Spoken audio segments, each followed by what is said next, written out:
Family Christmas Classics. The Nutcracker, A Story of Christmas Magic. Illustrated by David Cutting. This is the story of the Nutcracker. It is a story of romance, adventure, battles, love, and dancing. Lots of dancing. Beautiful, breathtaking, and magical dancing. But mostly, it is a story about the magic of Christmas. This story starts on Christmas Eve, many years ago, in a land far away, where a young girl named Clara is happily looking forward to her family's big Christmas celebration. Clara helped her mother prepare everything for the party. The big Christmas tree was wonderfully decorated with all sorts of sparkly ornaments and lights. There were so many candy canes and treats hanging from the tree. Clara thought they could never all be eaten.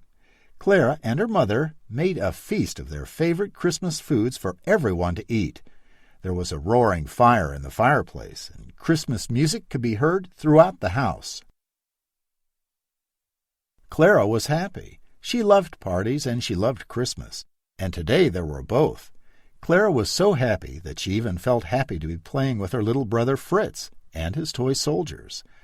Soon the guests started to arrive. Everyone was dressed for a Christmas party, and Clara loved the fancy outfits. The party-goers were all full of Christmas cheer. They were laughing and singing Christmas carols, and just having an all-around great time. Suddenly, the door burst open. There was Clara's favorite uncle, Uncle Dross. He was dressed in a beautiful Christmas suit and had a big box in his arms. It was all wrapped up in shiny paper and bows. He had helpers with him, and they carried in 3 more big boxes that were also wrapped up beautifully. The helpers placed the packages with Uncle Dross and then slipped out of the room. Uncle Dross was a toy maker and always brought wonderful, magical gifts.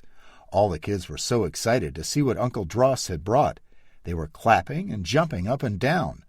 Uncle Dross beckoned Fritz over to help him open one of the big boxes. Uncle Dross lifted Fritz up high and told him to pull the big bow on the box. Fritz pulled hard, and suddenly the front of the box opened like a door. Out of the box marched the biggest toy soldier Fritz had ever seen. He was dressed in a bright red uniform, and he stood tall, at attention, waiting for Fritz to command him. Soon Fritz had the soldier marching about the room with great precision. Fritz was so happy he was smiling ear to ear. Uncle Dross then invited Clara and her cousin over to help him open the other 2 big boxes. He lifted them up one by one to tug at the big ribbons. When both boxes fell open, the girls stood back to admire the wonderful big dolls that came tumbling out. It was Harlequin the Clown and his clown girlfriend, the beautiful Columbine. Harlequin and Columbine were soon tumbling around the room. They were leaping and jumping and twirling and dancing to the pleasure of all who watched. Soon everyone was laughing with joy and clapping for the wonderful clowns. Finally, for the 4th box, Uncle Dross walked up to Clara, gave her a big hug, and announced, "Now for my goddaughter Clara, I have brought something very special." Uncle Dross gave Clara the beautifully wrapped box. When Clara pulled at the ribbon, the box opened, and there was a wonderful, strange doll. He was a tall, handsome soldier in full-dress uniform, and Clara wondered at the skill and craftsmanship of Uncle Dross's work. She also wondered at the soldier's strange mouth. Uncle Dross picked up a walnut from a dish on the buffet table and put it in the soldier's mouth. Then he pulled down hard on a lever in the soldier's back. Then he pushed up gently on the same lever. The mouth opened up to reveal the walnut, only now it was cracked open, so you could easily enjoy the tasty treat inside. "He's a nutcracker!" exclaimed Uncle Dross. Everyone laughed and clapped. Clara hugged her new favorite toy and said, "Thank you, Uncle Dross. I love him, and I love you." She then gave Uncle Dross a big hug and a kiss. Uncle Dross whispered in her ear, "Be very careful with him, dear. He is very special. He's filled to the brim with Christmas magic." It was getting late and time for bed. As you know yourself, Every child has a hard time falling asleep on Christmas Eve because they are so excited. Tonight, Clara found it nearly impossible. She was so happy with her new Nutcracker that she missed him even though he was just downstairs near the Christmas tree. It seemed like hours had passed, and Clara just couldn't stop thinking about the Nutcracker. Finally, she decided she would sneak downstairs and get him. She crept lightly down the hall to the top of the stairs. All the lights were out, and she was a little scared. She finally braved her way downstairs and into the family room. There, under the lights of the Christmas tree, her Nutcracker stood at attention.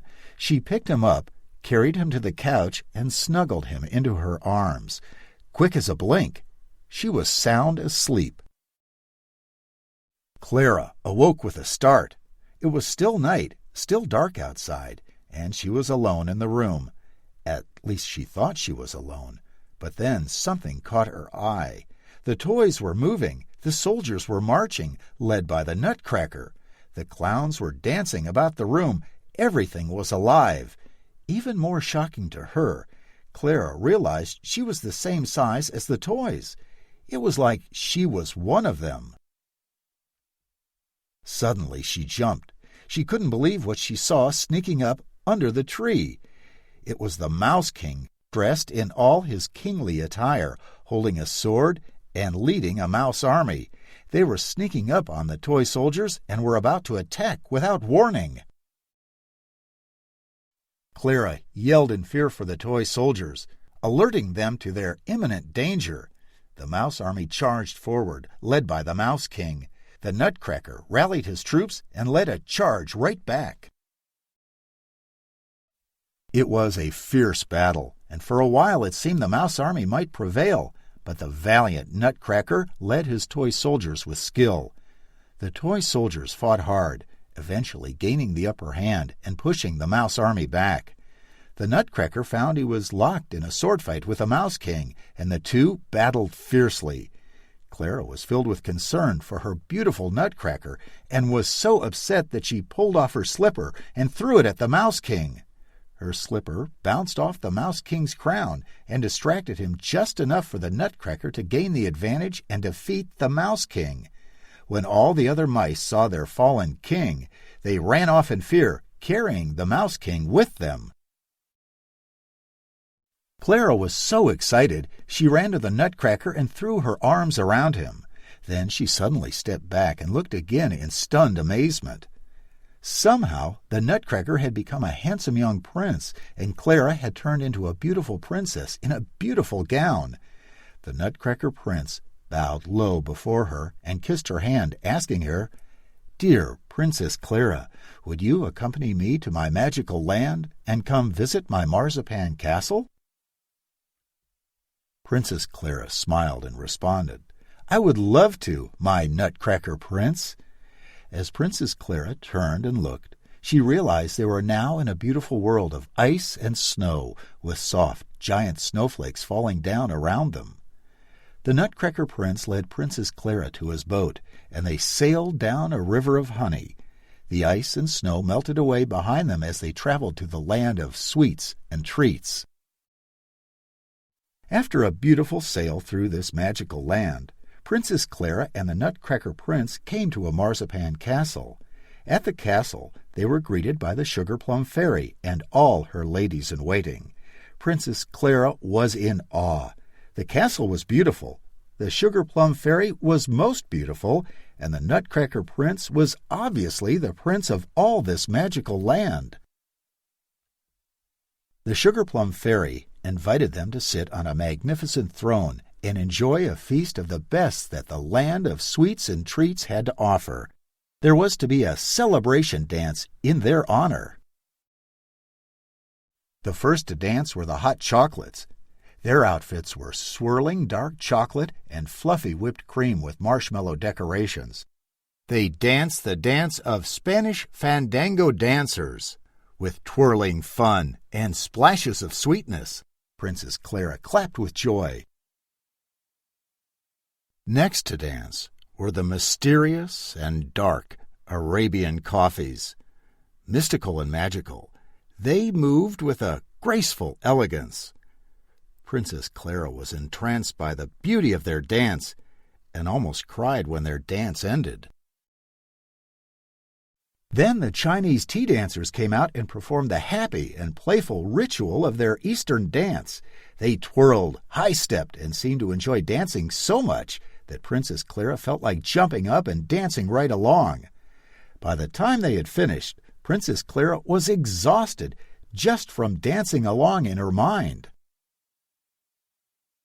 After the Chinese tea dancers completed their dance, a beautiful Russian babushka doll appeared that twirled and danced to a lilting Russian tune. To Princess Clara's delight, the doll suddenly popped open to let out a slightly smaller doll.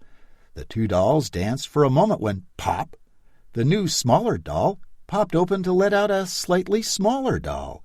Now there were 3 dancing dolls until, pop, it happened again and again and again, with every new doll popping open and letting out a smaller doll until there were 9 dolls. Each beautiful doll was slightly smaller than the one before it, and they were all dancing and twirling to the music. It was so magical that Princess Clara nearly fainted from joy. The dancing went on for so long, it was as if this one night lasted for many days. Princess Clara realized it was time she should be heading home, but just as she was preparing to go, a handsome cavalier strode into the party and began dancing with the Sugar Plum Fairy. All the ladies-in-waiting and all the other dancers drew back and watched as this stunning twosome danced a dance that would be remembered for generations. With the conclusion of the dance of the Sugar Plum Fairy, it was now truly time to go. Princess Clara bid all her new friends goodbye and set sail for home.